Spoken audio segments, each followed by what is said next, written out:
ہر کوئی انسان پتھر مار رہا تھا، کوئی ظالم امام پر تیر مار رہا تھا، کوئی خاک کربلا کو اٹھا کر امام کی طرف پھینک رہا تھا۔ مقاتل نے لکھا کہ 1900 زخم امام کے جسم مبارک پر تھے اور اتنے تیر تھے امام کے بدن پر کہ دور سے ایسا لگ رہا تھا جیسے پرندوں کا کوئی جھرمٹ ہوتا ہے۔ عزیزو، امام کے دل پر ایک جب تیر آ کر لگا تو امام نے کہا بسم اللہ و باللہ و فی سبیل اللہ و علی ملت رسول اللہ۔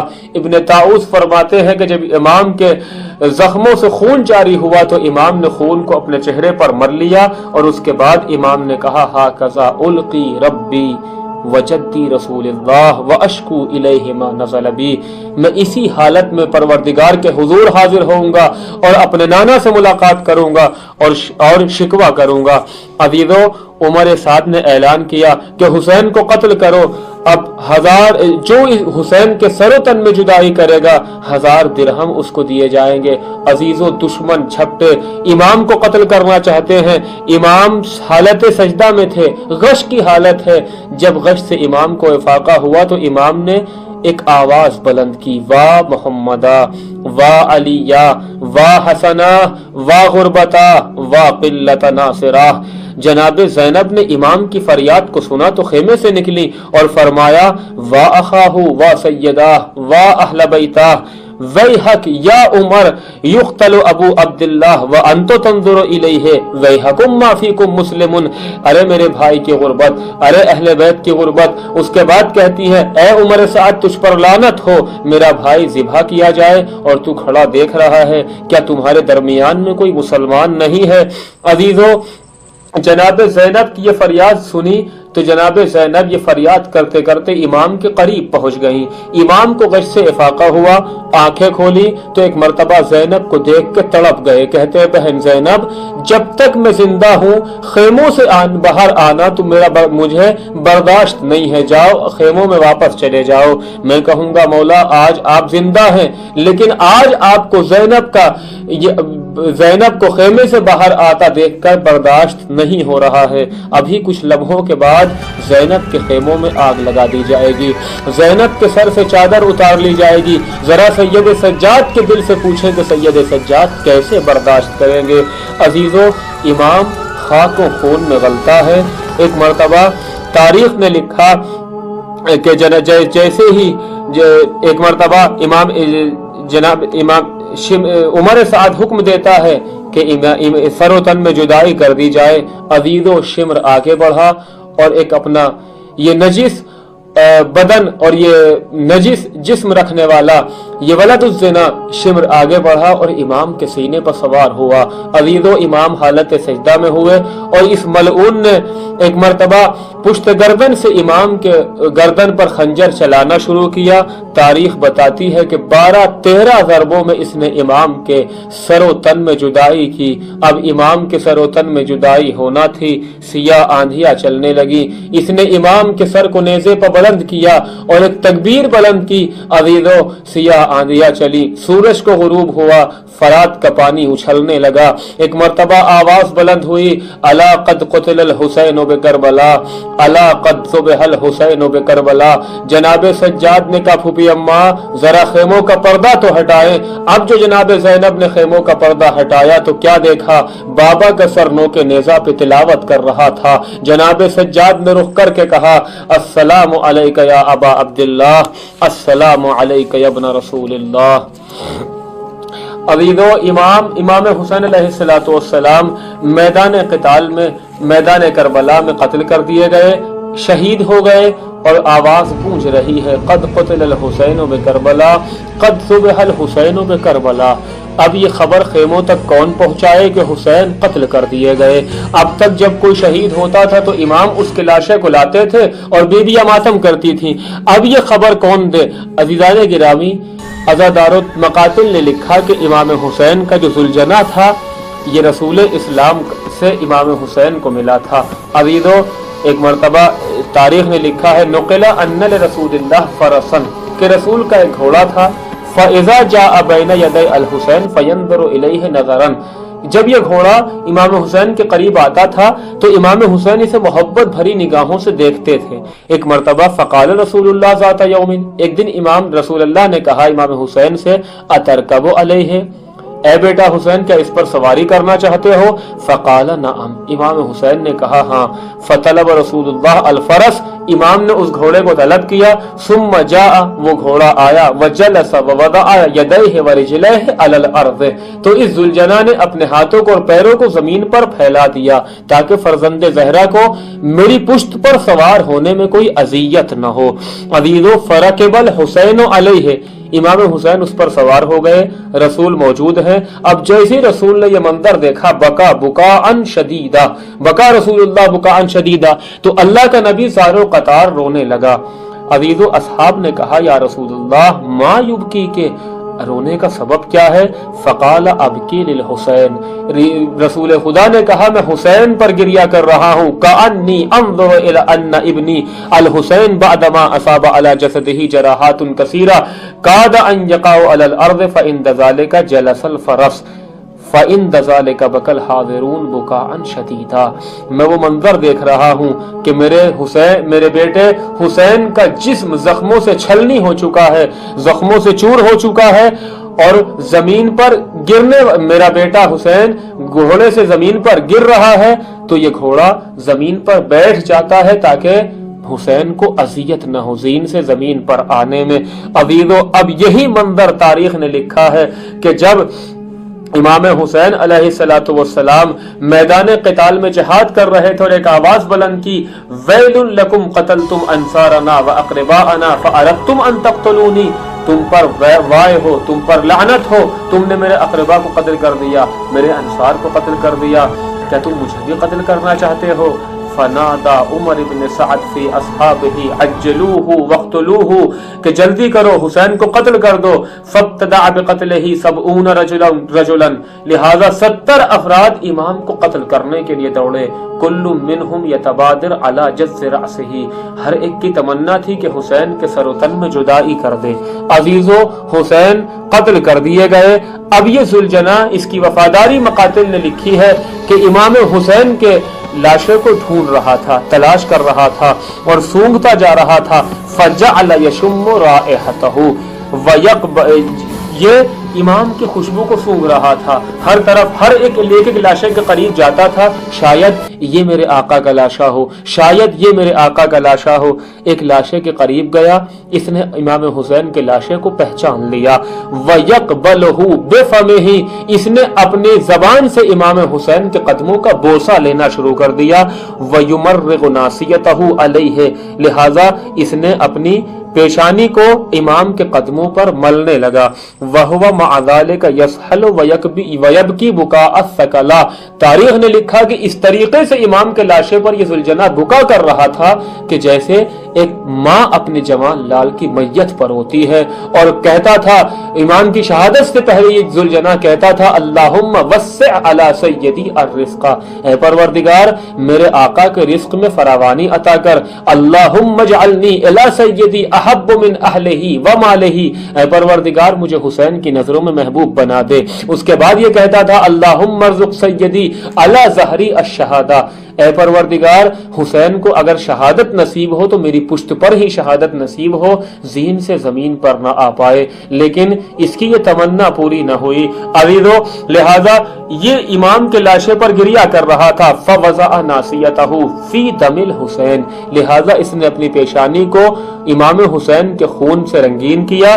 ثم اقبل یرکض نحو خیمۃ النساء وہو یسحل، اس کے بعد یہ خواتین کے جناب زینب کے خیمے کی طرف دوڑا اور آواز بلند کر رہا تھا، گریہ زاری کرتا ہوا۔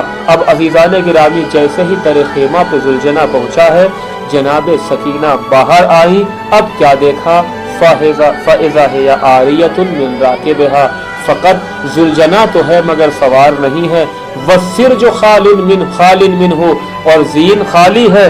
ایک مرتبہ تڑپ کے کہتی ہیں جناب زینب سے مخاطب ہو کے، یا امتی قتل واللہ ابی، اے پھوپھی اماں میرا بابا قتل کر دیا گیا، قسم خدا کہ میرا بابا مارا گیا۔ عزیز و ماتم برپا ہوا۔ وا محمدہ وا علیہ یا جدہ، جناب زینب نے کہا ھذا حسین صریح بکربلا مجذور الرأس من القفا مسلوب الامامۃ والرداء، اے نانا یہ آپ کا بیٹا حسین ہے کہ جس کے سر سے امامہ اتار لیا گیا، جس کی دوش سے ردا کو اتار لیا گیا، جسے پشت